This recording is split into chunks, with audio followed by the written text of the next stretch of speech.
அல்லாஹுவின் மிகப்பெரிய அருள், பலத்தை கொண்டு பல பேர்களை கண்ணியப்படுத்துவான் ரப்பு, பலகீனத்தை வைத்தும் பல பேர்களை கண்ணியப்படுத்துவான். பலம் எவ்வளவு அவசியமோ பலகீனமும் பரக்கத் என்றார்கள் நபிகள் நாயகம். இன்னல்லாஹு யுஹிப்புல் முஃமினுல் கவி என்கிறார்கள். அல்லாஹ் பலமுள்ள மூமினை நேசிக்கிறான். பலமுள்ள மூமினை அல்லாஹ் நேசிக்கிறான். பலம் எங்கெல்லாம் இருக்கணும், அது என்ன பலம்? ஹதீஸிலே சொல்லப்பட்ட அந்த பலம் மூமினுல் கவி, அது என்ன பலம் என்று கேட்கிறார்கள் நம்முடைய ஹதீஸினுடைய விரிவுரையாளர்களும் பெருமக்களும். உடல் பலமா, மனபலமா? உடல் பலமும் தேவை, மனபலமும் தேவை.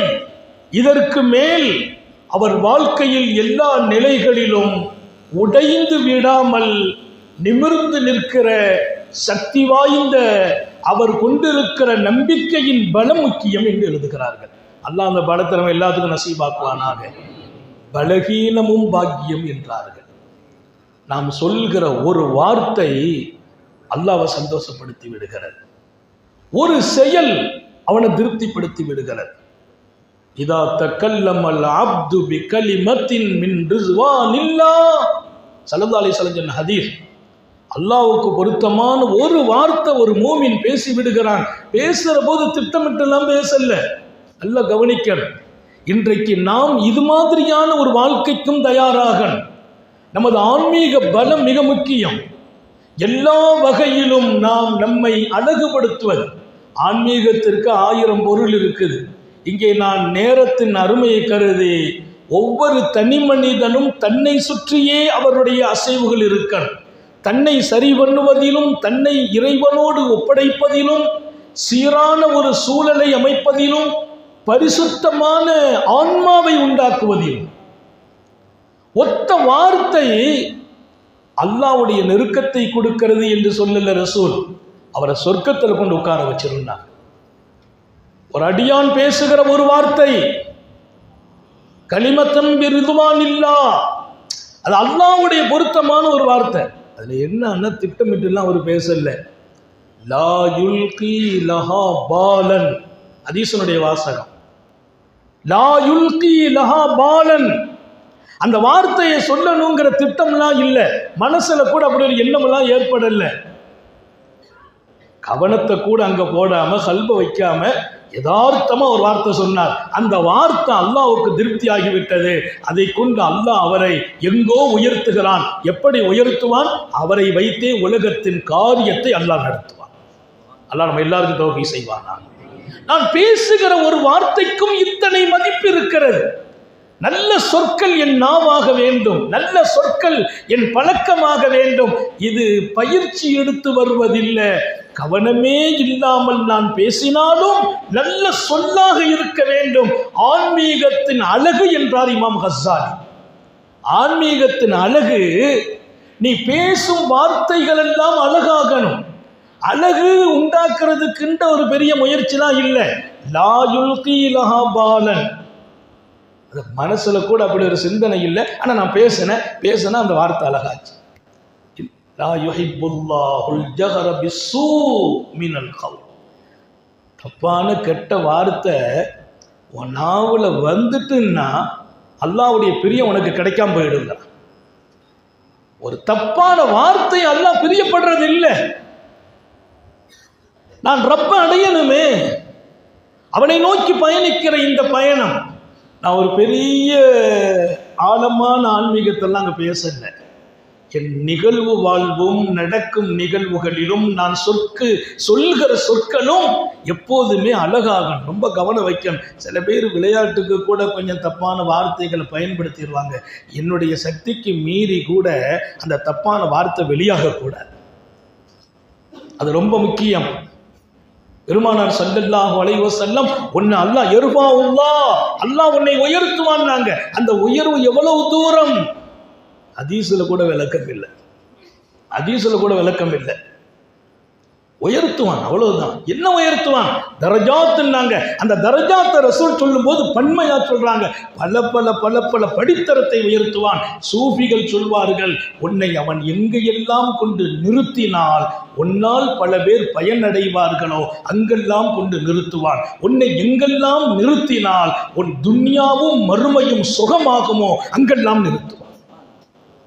ஒத்த வார்த்தை நடப்பாக, நிகழ்வாக, இயற்கையாக சும்மா பேசினாலும் அது அழகாக இருக்குமா? கவுலும் மஅரூஃபுன் கைரும் மின் ஸதகத்தின் யத்பஉஹா. அதான் கொடுத்து சொல்லி காட்டி அளிப்பதை விட ஒரு நல்ல வார்த்தை முசாஃபர்ட்ட நீ பேசினாலும் அதுதான் பாக்கியம் என்று அல்லாஹ் திருக்குர்ஆனிலே சொன்னான். அதே போல நல்ல எண்ணம், ஆன்மீகத்தின் துவக்கம், இதெல்லாம் நல்ல எண்ணங்கள். இன்றைக்கு நாட்டிலே மிகப்பெரிய சமூகத்தை இந்த வாழ்க்கைக்குள்ளே கொண்டு வர முயற்சிக்கிறோம். ஆனால் பல பேர் சின்னம் சிறிய காரியங்களில் அவர்கள் விலகி போய் கொண்டே இருக்கிறார். நாங்கள் முரீதுகளுக்கு கொடுக்கிற பல்வேறு பயிற்சிகளில் அவர் சிந்தனையிலும் மூச்சிலும் அல்லாவை ஓட விடுகிற ஒரு பயிற்சி இருக்குது. மூச்சு பூரா அல்லாஹ் தான் ஓடும். மூச்சு உள்வாங்கினாலும் அல்லாஹ், வெளியே விட்டாலும் அல்லாஹ். அப்படியெல்லாம் பயிற்சியை கொடுக்கிற அழகான வழிமுறைகள் தரீகாவில இருக்கிறது. அந்த வழிமுறைகளை எழுதுகிற பெருமக்கள் கூட அதற்கு பின்னால் உன் செயல்களில் அதன் அழகு வெளிப்பட வேண்டும் என்கிறார். வெறுமனே திக்ரு மூச்சு அல்லான்னு விட்டுட்டு உன்னுடைய சொற்கள் அழகில்லை என்று சொன்னால் அப்போதும் நீ போகும் பாதை தடைபட்டு விடுகிறது என்கிறார்கள். அடுத்து நமது சிந்தனையும் நமது எண்ணங்களும் அழகாக, எப்பவுமே தப்பான எண்ணத்துக்கு இடம் கொடுக்கக்கூடாது. எதிலும் யாரின் மீதும் எப்போதுமே நல்ல எண்ணம். இமாம் கஸ்ஸாலி ஒரு செய்தி எழுதுவார், நானே வியந்து போனேன். ஒருவர் பஞ்ச காலத்தில் கடந்து போனால் மிக பிரம்மாண்டமான மணல் குவியலை, அது ஒரு மலை, மணல் மலை போல் குவிந்திருக்கும். மர்ர ரஜுலுன், அந்த வரலாற்றை இமாம் கஸ்ஸாலி அந்த இடத்துக்கு போற போது அவர் நினைக்கிறாரா மனசுல, லவ்கான ஹாதா தஆமன் லகஸம்துஹு பைனன்னாஸ், இந்த மணல் குவியலும் மலையும் உணவாக இருந்தால் எல்லாருக்கும் நான் பங்கு வச்சு கொடுத்துருவேனே அப்படின்னு மனசுல நினைச்சார். அடுத்த நிமிடம் அல்லாஹ் அன்று வாழ்ந்த நபியை கூப்பிட்டு வஹி அறிவித்தான். அன் குல்லஹு, அவரிடத்தில் சொல்லுங்கள், கத கபில்து சதகதஹு, அவர் கொடுத்த இந்த தானத்தை, தர்மத்தை நான் ஏற்றுக்கொண்டேன். ஒரு பைசா செலவுக்கு கொடுக்கல, ஒரு மிஸ்கீனுக்கு அவர் கொடுக்கல.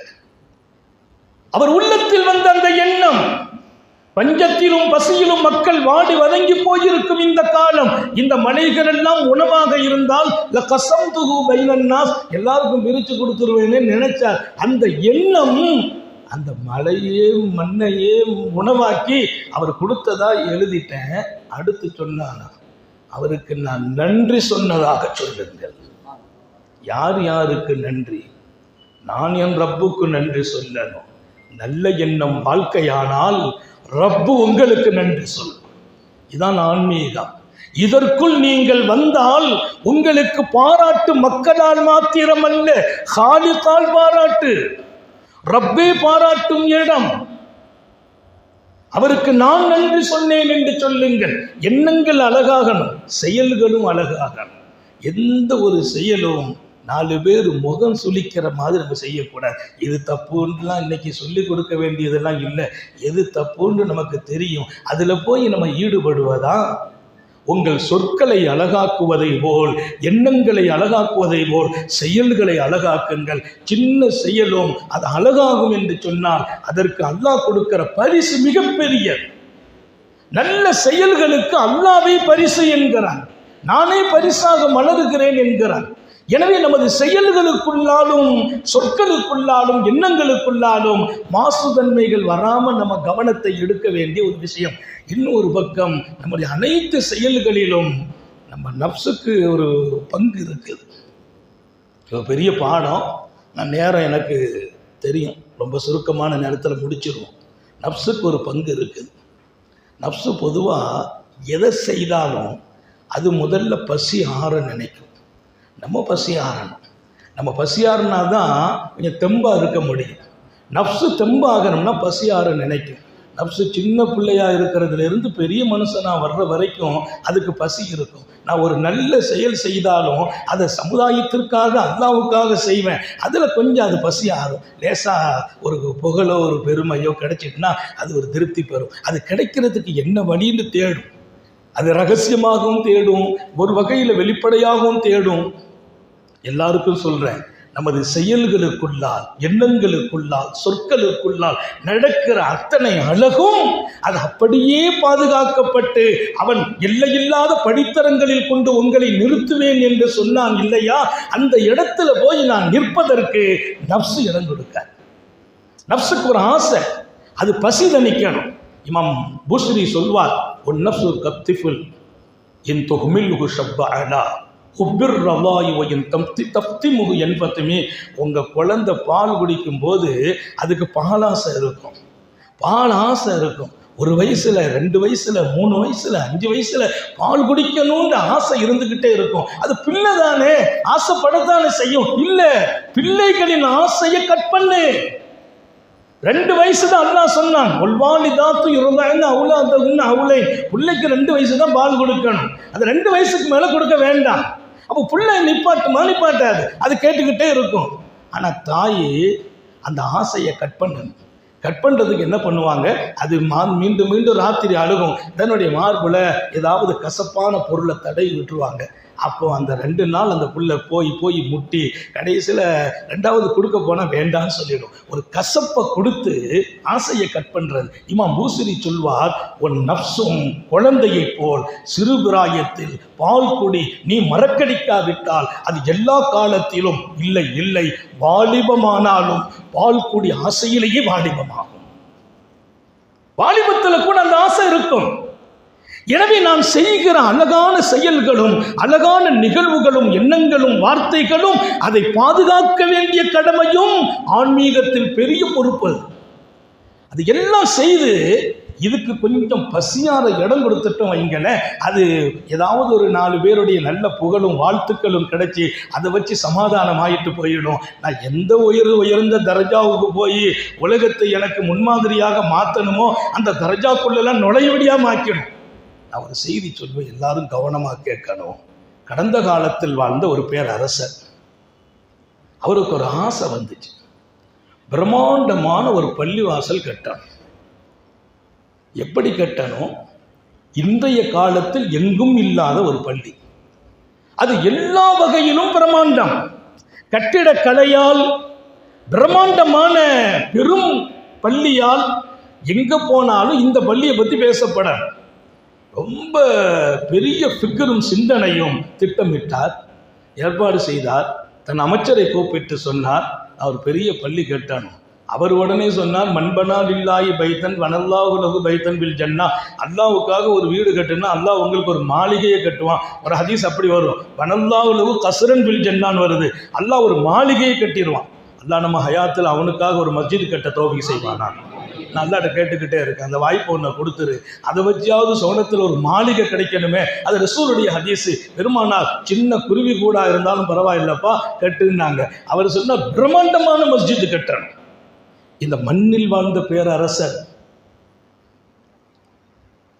அந்த பள்ளி மாதிரி ஒரு பள்ளி இருக்கக்கூடாது, என் மரணத்திற்கு பின்னால் பேசப்பட வேண்டும், நான் இப்படி பள்ளி கட்டி வைத்து விட்டார் என்று அந்த பள்ளியை கட்டி முடிச்சுட்டு பிரம்மாண்டமான வர்ணனையில் என் பேரை அங்கே பதிக்க, அந்த முகப்புல என் பேரை பதிக்க அவருக்கு ஆசை.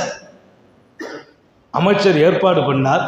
உலகத்தின் பல நாடுகளில் இருந்து சிற்பக்கலைகளினுடைய பேரரசர்கள் எல்லாம், பெரும் ஆசான்கள் எல்லாம் வரவழைக்கப்பட்டு அத்தனை கலைநயத்தோடு அந்த பள்ளி கட்டி முடிக்கப்படுது. மன்னர் வந்து பார்வையிட்டார். அந்த பள்ளி அவருக்கு ரொம்ப மகிழ்ச்சி அளிக்குது.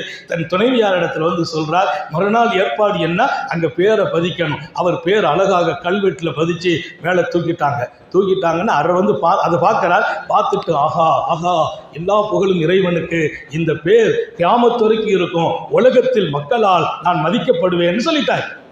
நடந்துட்டு ராத்திரி போய் படுக்கிறார். இரவுல படுத்துட்டு விடிய காலம் பதறி எழுந்திருக்கிறார், பதட்டத்தோடு எழுந்திருக்கிறார். என்ன இவ்வளவு பதட்டம்? வீட்டம்மா கேட்கிறாங்க, பேரரசி என்ன இவ்வளவு பதட்டம்? இல்லை, வானத்திலிருந்து 2 மலக்கு வந்தாங்க, வந்த 2 மலக்கும் என் பேர் பதிக்கப்பட்ட அந்த பலகையை அழிச்சிட்டு அந்த பலகையை நோக்கிட்டு இன்னொரு பலகையை கொண்டு வச்சாங்க. அந்த பலகையில் ஒரு பெண்மணியினுடைய பேர் பதிக்கப்பட்டிருக்குது. அதில் ஒரு மலக்கு சொல்றாங்க, இந்த பலகை இனி வேண்டாம், இந்த பலகை இருக்கட்டும்ங்கிறாங்க. நான் இவ்வளவு பிரம்மாண்டமாக கட்டி என் பேரை பதிச்சு கியாமத் வரைக்கும் என் பேர் இருக்குன்னு நினைச்சேன். அந்த பலகையை தூக்கிட்டு 2 மலக்கும் அந்த பலகையை அழிச்சிட்டு இன்னொரு பலகையை ஒரு பெண்மணி பேரை வச்சு பதிச்சு வச்சுட்டாங்க அப்படின்னு அவர் துடிக்க, அவர் வீட்டு அந்த பெண்மணி பேரரசி சொன்னாங்க, அப்படியெல்லாம் இருக்காது, அது நீங்க ஏதோ இல்லை கனவுக்கு விளக்கம் வேணும். அது உடனே அதிகாரியை கூப்பிட்டு பாரு, அங்க என்ன போர்டு இருக்கு, பார்த்தா இவர் பேர் தான் இருக்கு, இங்க ஒன்றும் அழிக்கல. கனவுல அப்படி ஒரு கனவு. உடனே கனவுக்கு தாற்பரிகம் சொல்றவங்களை கூப்பிட்டு கனவுக்கு விளக்கம் கேட்கிறார். கேட்டபோது அவங்க சொன்னாங்க, அலகாசுவாகலாம், இதெல்லாம் தூக்கத்துல சில பேருக்கு அப்படி எல்லாம் முன்மேதாவது நடக்கும், அதெல்லாம் உண்மை இல்லை, நீங்க செய்த தியாகத்திற்கு அப்படியெல்லாம் யாரும் மாத்திலாம் எழுத முடியாதுன்னு சொல்லிட்டாங்க.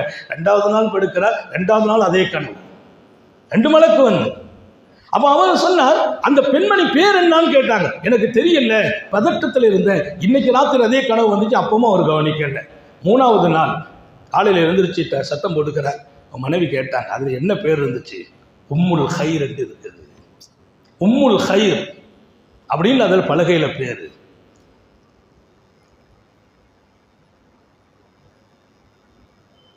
உடனே அமைச்சர்கிட்ட சொன்னார், நம்முடைய எல்லைக்கு உட்பட்ட பகுதியில் உம்முல் ஹைர் என்ற முகவரி உள்ள பெண் யார் இருந்தாலும் அழைத்து வாருங்கள். இதில் அரசனுடைய அந்த பள்ளிவாசல் கட்டுமான அறிவிப்பில் அவர் இப்படியும் ஒன்றை செய்தார், இது என்னுடைய சொந்த பணத்தில் மாத்திரமே செய்கிறேன், இதில் யாரும் எந்த ஒரு உழைப்பானோ பொருளானோ கூட்டாக கூடாது. எல்லாம் அப்படியெல்லாம் ஆட்கள் இன்னைக்கு பிறக்கணும், எல்லாருக்கும் தௌஃபீக் செய்வானாக. இதுக்கு வசூல்லாம் கிடையாது, வேற யாரும் தங்க பங்களிப்பை இதில் செய்யக்கூடாது. நான் பள்ளி கட்டுறேன், ஒருத்தர் நான் ஒரு ஃபேன் வாங்கி போடுறேன், அதெல்லாம் நான் ஏற்றுக்க மாட்டேன், மொத்தமும் என்னுடைய செலவாகணும். அல்லாட்ட போனா முழு பணத்தோடு நான் உனக்காக மொத்தத்தையும் செய்தேன்னு சொல்லணும், எனக்கு அது உலகம் அந்த பேரை தரணுங்கிறார். அந்த பெண்ணை எங்க இருந்தாலும் கூட்டுவான்னு சொல்லிட்டாங்க. அவர் போய் அலைஞ்சி அமைச்சர் கொண்டுட்டார். ஒரு சூஃபியான ஆன்மீக ஞானம் உள்ள அல்லாஹ்வின் நெருக்கம் உள்ள அன்னை உம்முல் ஹைர் நிறுத்தப்படுறாங்க. அம்மாட்ட கேட்டாங்க, என்னம்மா உனக்கு ஏதேனும் என்னுடைய பள்ளிவாசல் கட்டுவதில் பங்கு இருக்குதான்னு கேட்டாங்க.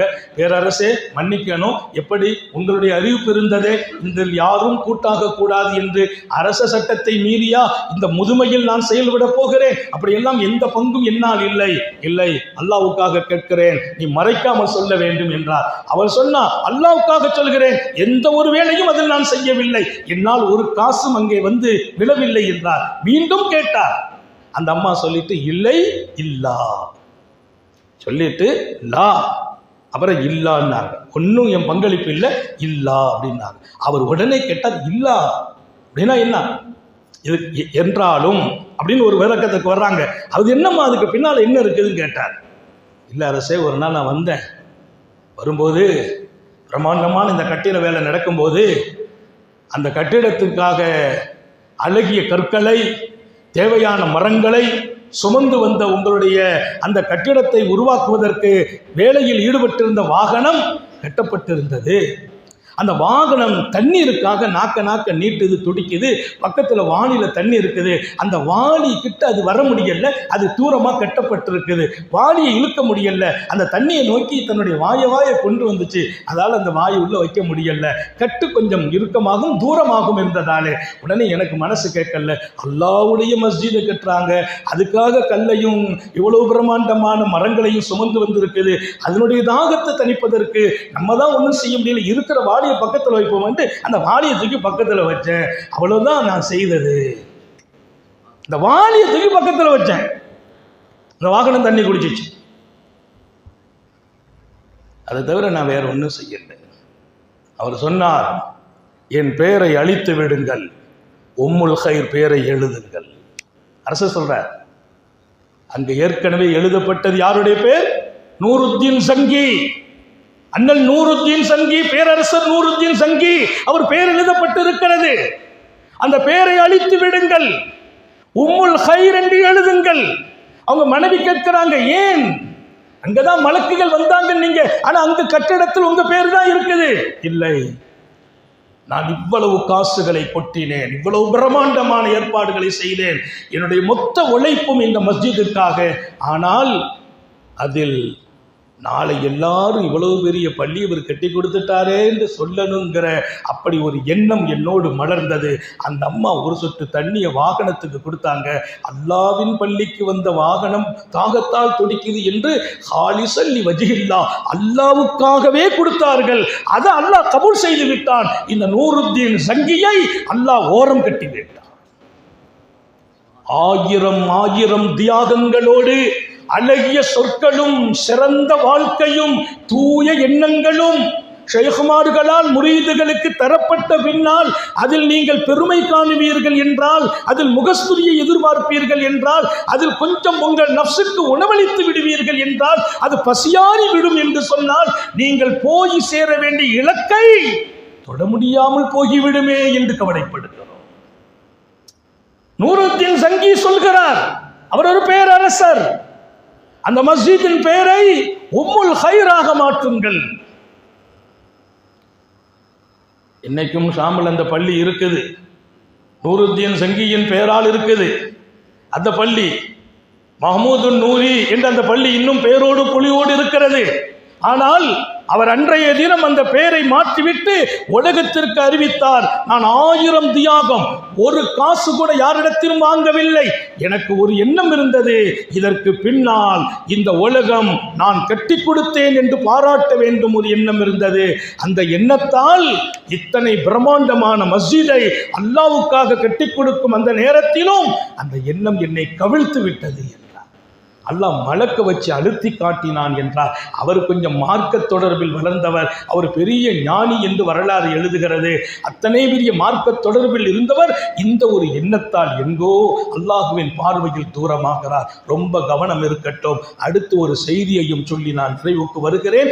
வாழ்க்கையில் நாம் போகிற இந்த பாதையில் எல்லாமே நடக்கும்.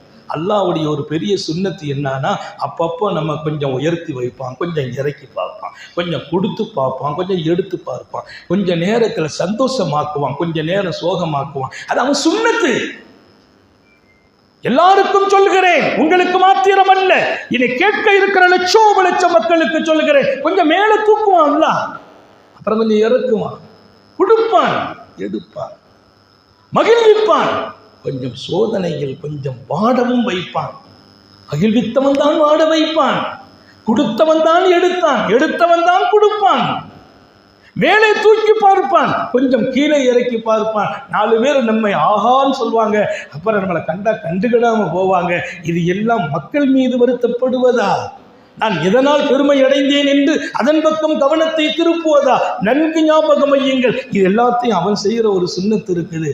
எந்த நேரத்திலும் எந்த நிலையிலும் கவனம் மட்டும் அவன் மீது வருத்தத்தோடு போய் முடியக்கூடாது. அவன் மீது வருத்தப்படுகிற நிலைக்கு போகக்கூடாது. மாறாக அவன் மீது நம்பிக்கை இன்னும் பலமாக வேண்டும். கொடுக்கும் போது இருந்த சந்தோஷத்தை காட்டிலும் எடுக்கும் போதும் அவன் மீது சந்தோஷம் வையுங்கள். உயர்த்தும் போது ஏற்பட்ட மகிழ்ச்சியில் எடுக்கும் போதும் கீழே வீழ்த்துகிற போதும் அந்த மகிழ்ச்சி குறையக்கூடாது. நீங்க நிராசை மட்டும் ஆயிடக்கூடாது. கீழே இறங்கிட்டோமே அல்லாஹ் அப்புறம் ஏத்துவானா? வீழ்ந்துட்டோமே எழுந்திருக்க முடியுமா?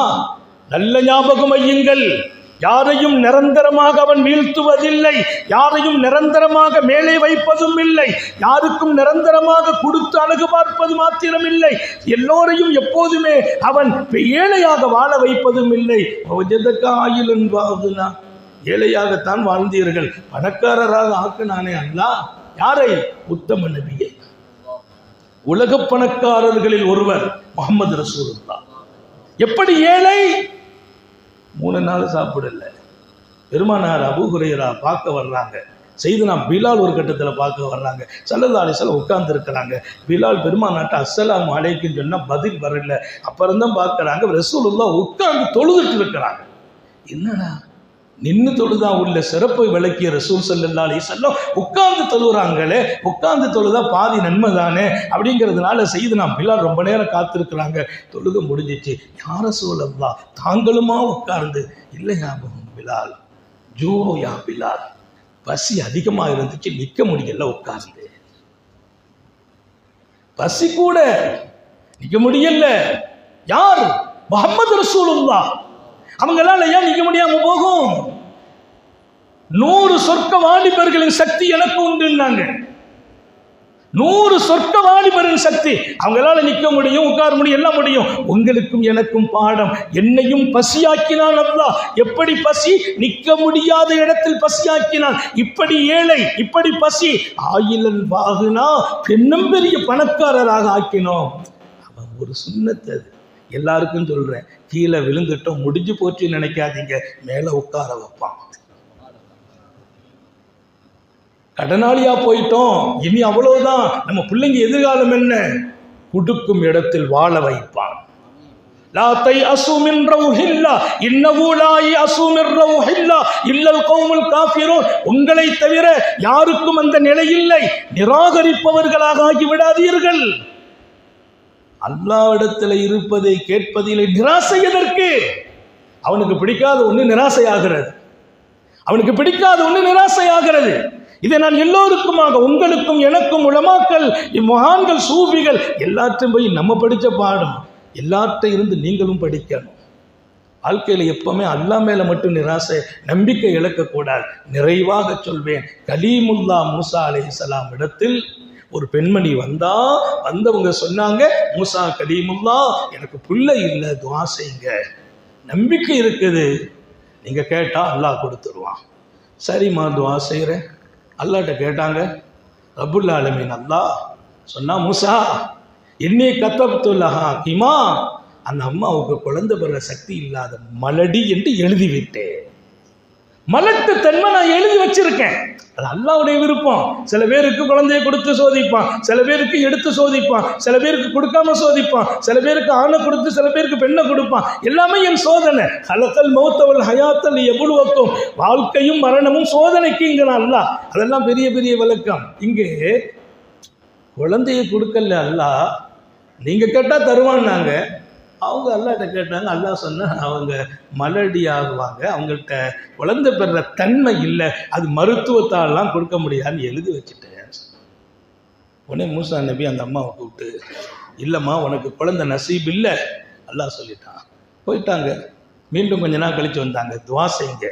நான் அன்னைக்கே சொன்னேனம்மா, இல்லை ஒருக்கு கேளுங்களே. ரெண்டாவது கேட்டாங்க, அல்லாஹ்வுடைய பதில் அப்படியே வந்துச்சு. சொல்லிட்டாங்க. அந்த அம்மா போயிட்டு 2 நிமிஷத்தில் முடிச்சுக்கிறேன், அதத்து பேசி நிறைவாக்கணும். அந்த அம்மா போயிட்டு ஒரு 10 நாள் 20 நாள் கடந்துச்சு. அப்புறம் நாள் கிடக்க அந்த அம்மா வரவே இல்லை. 2 வருஷம் கழிச்சு அந்த அம்மா வருது, கையில் குழந்தையோடு வருகிறது.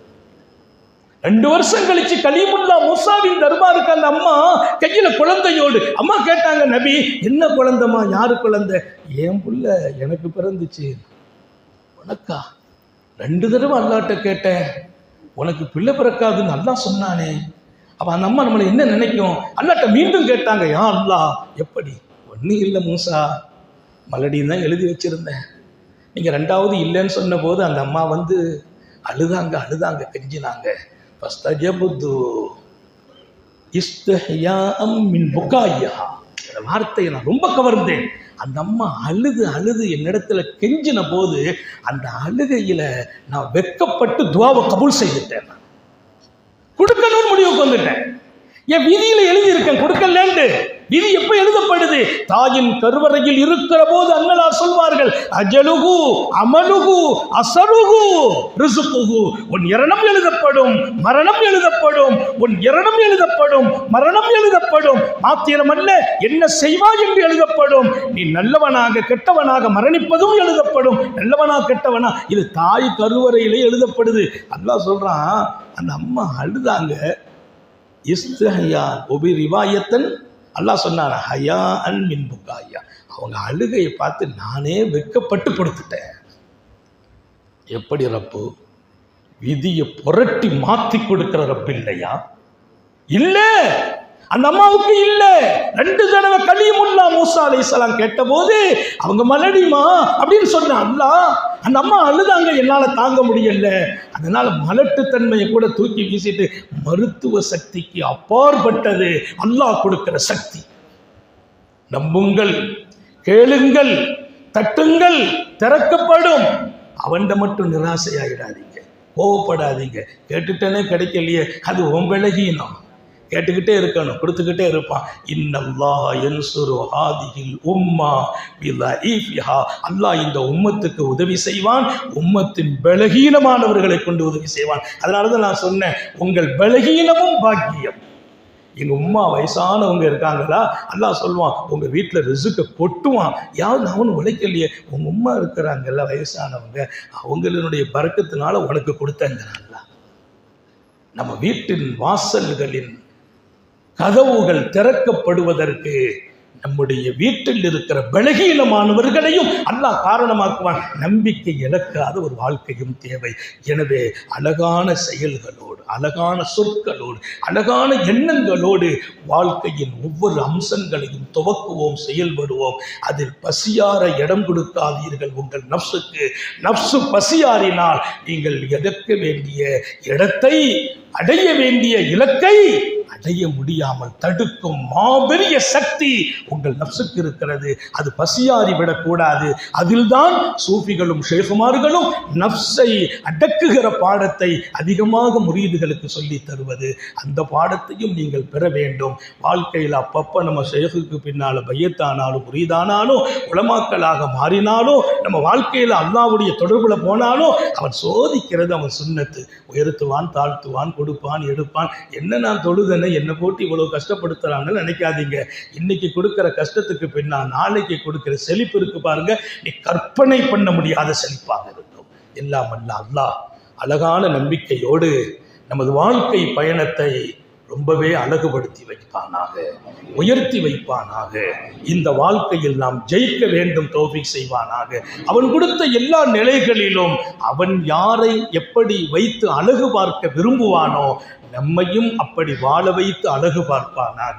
நான் நடக்கிறத பார்த்து அவன் சந்தோஷம் அடையணும், நாம் பேசுறத பார்த்து அவன் சந்தோஷம் அடையணும், நாம் படுத்தா அல்லாஹ் சந்தோஷப்படணும். சில பேரை தஹஜ்ஜத்தை தொலை விடாம தூங்க வச்சிருவான் அல்லாஹ், சில பேரை தொலை வைப்பான். காலையில எஞ்சி மலக்குகள் கேட்பாங்க, என்ன ரப்பே சூஃபிங்கிற தூங்கிட்டாரு, உனக்கு தெரியாதா, அவரை தூங்க வச்சு நான் அழகு பார்த்தேன் என்பான். என் உறக்கத்தை கொண்டும் அழகு பார்க்கிற ரப்பு. எனவே அவனோடு ஒரு அழகான நடையை நான் துவக்க நடக்க அருள்வாளிப்பானாக. வாழ்க்கை துறையில் வெற்றி பெறச் செய்வானாக. எங்களுடைய உஸ்மானிகளை பொருந்திக் கொள்வானாக. அழகான இலக்கை நோக்கி எங்கள் பிள்ளைகள் பயணிக்க செய்வானாக. தூய இதயத்தை அல்லாஹ் நம் யாவருக்கும் வழங்குவானாக. நாம் பெற்ற பிள்ளைகளை கண்குளிர்ச்சியாக்கி வைப்பானாக. நம்முடைய பிள்ளைகளின் கல்வியில், ஈமானில், அமலில், ரிசுகில் அல்லாஹ் பரக்கத் செய்வானாக. நம்முடைய கரம் பற்றிய மனைவியர்கள் ஒடுங்கி விடாமல், செயலிழந்து விடாமல், நம்பிக்கை படுதுபட்டு விடாமல், வாழ்க்கையில் உடைந்து விடாமல், எப்போதும் நமது மனைவியர்களையும் அல்லாஹ் செழுமையோடும் ஆரோக்கியத்தோடும் மிகச்சிறந்த நம்பிக்கையோடும் வாழச் செய்வானாக. நீண்ட நெடிய நாட்கள், நோய் நொடிகள் இல்லாமல் உடல் ஆரோக்கியத்தோடு, மன நிறைவோடு, இன்பத்தோடு அல்லாஹுவை நின்று வணங்கி வழிபட்டு வாழும் நசீபையும் பாக்கியத்தையும் எல்லாம் அல்ல அல்லாஹ் உங்களுக்கும் எனக்கும், நம்மை ஈன்றெடுத்த தாய் தந்தையர்களுக்கும், நமது மனைவி, மக்கள், உற்றார் உறவினர் யாவருக்கும் கொடுத்தருள் புரிவானாக. ஹயாத்து வரையிலும் படுக்கையில் விழுந்து விடாமல் பாதுகாப்பானாக. யாருக்கும் சுமையாகி விடாமல் பாதுகாப்பானாக. யாருடைய அதிகாரத்தால் அடக்கப்பட்டு விடாமல் பாதுகாப்பானாக. முடக்கமாகி விடாமல் பாதுகாப்பானாக. சிறை வாழ்க்கையிலிருந்து பாதுகாப்பானாக. விடும் மூச்சும் எழும் பேச்சும் அவன் சிந்தனையாக்குவானாக. ஓடும் இரத்தத்திலும் அவன் இஷ்கும் அன்பும் கலந்து ஓடச் செய்வானாக. ஆஸ்பத்திரி வாழ்க்கையிலிருந்து நம்மையும் நமது குடும்பத்தையும் பாதுகாப்பானாக. நமது உயிரினும் மேலான கண்மணி காத்தமுன் நபியின் சர்தாரை ஆலம் சுந்தர நபிகள் ஸல்லல்லாஹு அலைஹி வஸல்லம் அவர்களை கனவிலும் நனவிலும் கண்டுகளிக்கும் பெரும் பாக்கியத்தை அல்லாஹ் நம் எல்லோருக்கும் கொடுத்தருள் புரிவானாக என்ற நல்ல துஆக்களோடு உங்கள் எல்லோருடைய துஆவை ஆதரவைத்து, குறிப்பாக உலமாக்களின் உயிரோட்டமான துஆ, எங்களுடைய மாநில தலைவர் சங்கைமிக்க அல்லாமா ஹாஜா மொய்னுதீன் ஹஸரத் அல்லாஹ் அவங்க ஹயாத்திலும் சுகத்திலும் பரக்கத் செய்வானாக. இன்னும் பல காலங்கள் அவர்களின் தூய சேவைகள் நடக்க அருள்பாலிப்பானாக.